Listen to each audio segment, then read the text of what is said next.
মুসলমানের ঘরে জন্মগ্রহণ করেছি, মুসলমানের সন্তান হিসাবে যারা প্রাউড ফিল করি,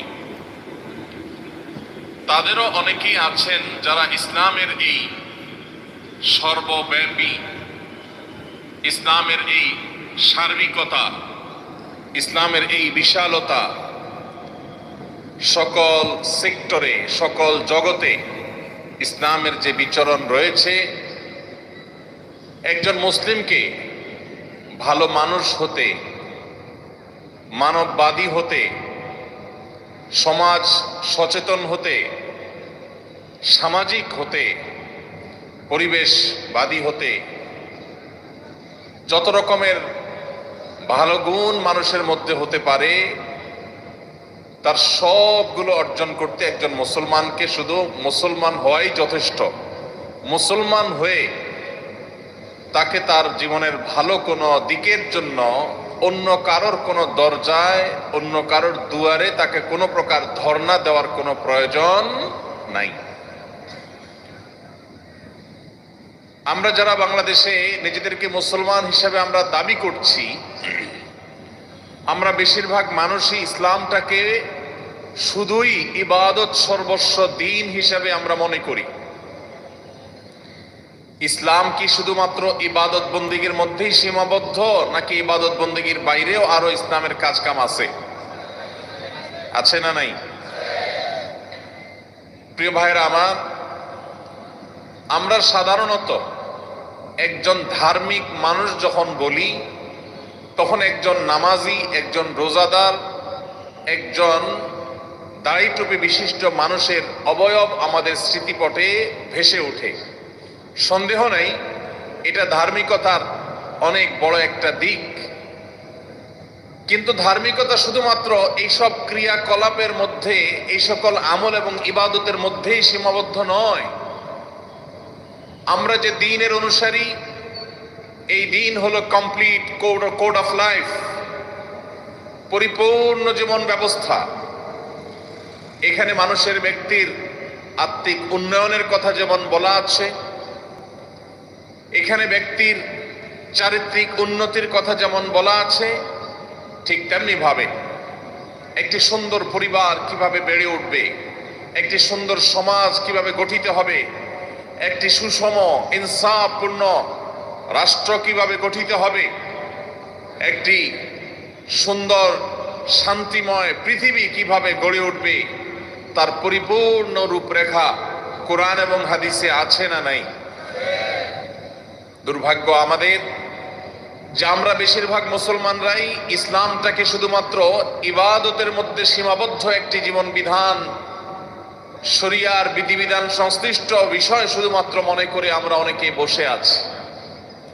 আল্লাহ সুবহানাহু ওয়া তাআলা কোরআনে হাকিমে আমাদেরকে লক্ষ্য করে বলছেন, ইয়া আইয়ুহাল্লাযীনা আমানু, হে ওই সকল মানুষেরা, তোমরা যারা ঈমান আনয়ন করেছো, নিজেদেরকে মুমিন দাবি করো, উদখুলু ফিস সিলমি কাফা, তোমরা ইসলামে প্রবেশ করো। কয় পাও প্রবেশ করতে বলা হয়েছে? এক কদম, দুই কদম? আল্লাহ বলেছেন উদখুলু ফিস সিলমি কাফা, পরিপূর্ণভাবে ইসলামে দাখিল হও, ইসলামে প্রবেশ হও পরিপূর্ণভাবে। এক পাও ইসলামে, এক পাও বাহিরে। নামাজটা আল্লাহর বিধান মতো, পরিবারে বাসা বাড়িতে গিয়ে নিজের খেয়াল খুশি মতো। নামাজটা আল্লাহর বিধান মতো, বাজারে দোকানদারি করার সময় নিজের লাভ এবং সুবিধা মতো। নামাজটা আল্লাহর বিধান মতো, আর আমার সমাজ ভাবনা, রাষ্ট্র ভাবনা, সেগুলো আমার নিজস্ব খেয়াল খুশি মতো, আমার নিজস্ব মতবাদ অনুযায়ী। এটা কি ইসলামে পরিপূর্ণ দাখিল হওয়া? আল্লাহ রাব্বুল আলামিন ইসলামের পূর্ণাঙ্গতা, ইসলামের বিশালতা, ইসলামের সর্বব্যাপিতা, ইসলামের এই যে বিশাল জগৎ, এই পরিপূর্ণ ইসলামের ধারণাকে আমাদের সবাইকে ধারণ করার তৌফিক দান করুন। প্রিয় ভাইরা আমার, আমরা যখন ইসলামের ব্যাপকতা নিয়ে কথা বলছি, ইসলাম ইবাদত প্রধান দিন হলেও শুধুই ইবাদত সর্বস্ব দিন বা ধর্ম নয়, এর বাইরেও ইসলামের যে বিশাল গণ্ডি আছে, এই গণ্ডি নিয়ে আমরা যখন আলাপ করছি তখন আমাদেরই অনেক ভাই, আমাদেরই অনেক বোন আছেন যারা ইসলামের একেবারে বেসিক বিষয়গুলো, ইসলামের মৌলিক বিষয়গুলো পর্যন্ত তারা ধারণ করেন না, তারা বুঝেন না, তারা রপ্ত করেন না, অথচ তারাও কিন্তু আদমশুমারিতে মুসলমান, তারাও নিজেদেরকে মুসলমান মনে করছেন। ভাইরা আমার, একজন মানুষ যদি পরিপূর্ণভাবে ইসলামে দাখিল হতে হয়, তাকে যদি ইসলামে পরিপূর্ণভাবে প্রবেশ হতে হয়, তাহলে তার সর্বপ্রথম যে বিষয়টির প্রয়োজন সেটি হলো তার ঈমানকে বিশুদ্ধ করতে হবে। শিরক, কুফর থেকে তার ঈমানকে পবিত্র করতে হবে। যে ঈমানের সাথে শিরকের সংমিশ্রণ আছে, যে ঈমানের সাথে কুফরের, নেফাকের সংমিশ্রণ আছে, যে ঈমানের পাশাপাশি কারোর মধ্যে আল্লাহর কোনো আইন, আল্লাহর কোনো বিধান, আল্লাহর কোনো আদেশ, আল্লাহর কোনো নিষেধ নিয়ে ন্যূনতম কোনো সংশয়, সন্দেহ আছে, সেই ঈমান আল্লাহর খাতায় আল্লাহর হিসেবে ঈমান নয়। ঈমান হলো সেটি যেখানে আল্লাহর পরিপূর্ণ দ্বীনকে অন্তঃকরণে পরিপূর্ণভাবে জায়গা দেওয়া হয়, মেনে নেওয়া হয়। আল্লাহ রাব্বুল আলামিন আমাদের সবাইকে সেরকম খাঁটি মুমিন হওয়ার তৌফিক দান করুন। প্রিয় ভাইরা আমার, আমাদের এই প্রিয় মাটি, মাতৃভূমিতে, আমাদের প্রিয় স্বদেশে বহু মুসলমান নামধারী পাবেন যারা নিজেদেরকে মুসলমান দাবি করেন, অথচ ঈমান যেভাবে পরিপূর্ণভাবে আল্লাহর প্রতি আনার কথা, সেক্ষেত্রে তারা পরিপূর্ণ ঈমান আনেন নাই। হয়তো আল্লাহর প্রতি ঈমানও আনছেন, পাশাপাশি তারা তাদের সার্বিক উন্নতি, অগ্রগতি, বরকত, কল্যাণ এসব কিছুর জন্য কোন মৃত জীবিত মানুষকে তারা সেগুলোর জন্য ক্ষমতাধর, সেগুলোর জন্য পাওয়ার হোল্ড করেন, এরকম মানুষ মনে করেন। তাদের কাছে ধর্ণা দেন, তাদের কাছে যান, তাদের কবরে গিয়ে সন্তান, ব্যবসা বাণিজ্য, উন্নতি, অগ্রগতি, আর্থিক সচ্ছলতা, রাজনৈতিক উন্নতি এগুলো কামনা করেন। বিভিন্ন মাজারে গিয়ে বিভিন্ন মৃত ব্যক্তির কাছে অথবা জীবিত ব্যক্তির কাছে সে আধ্যাত্মিক ক্ষমতা আছে এরকম বিশ্বাস করেন। এই মানুষেরা তারা ঈমান আনয়ন করছেন, নিজের অজান্তে ঈমানের পাশাপাশি তারা শিরকেও লিপ্ত। যদি আমরা ইসলামে পরিপূর্ণভাবে দাখিল হতে হয়, তাহলে সর্বপ্রথম আমাদের যে চ্যালেঞ্জ মোকাবিলা করতে হবে তা হলো ঈমানকে পিওর করতে হবে, খাঁটি করতে হবে, সকল প্রকার শিরক থেকে, সকল প্রকার নিফাক থেকে, সকল প্রকার কুফরি থেকে, সকল প্রকার সন্দেহ, সংশয় থেকে আমাদের ঈমানকে যদি আমরা ঊর্ধ্বে তুলতে পারি, তাহলে আমাদের ঈমানদার হিসেবে, মুসলমান হিসেবে খাতায় নামটা প্রথমে উঠবে। আল্লাহ রাব্বুল আলামিন শিরকের অন্ধকারাচ্ছন্ন কুসংস্কার থেকে আমাদের সবাইকে পরিচ্ছন্ন এবং পবিত্র থাকার তৌফিক নসিব করুন।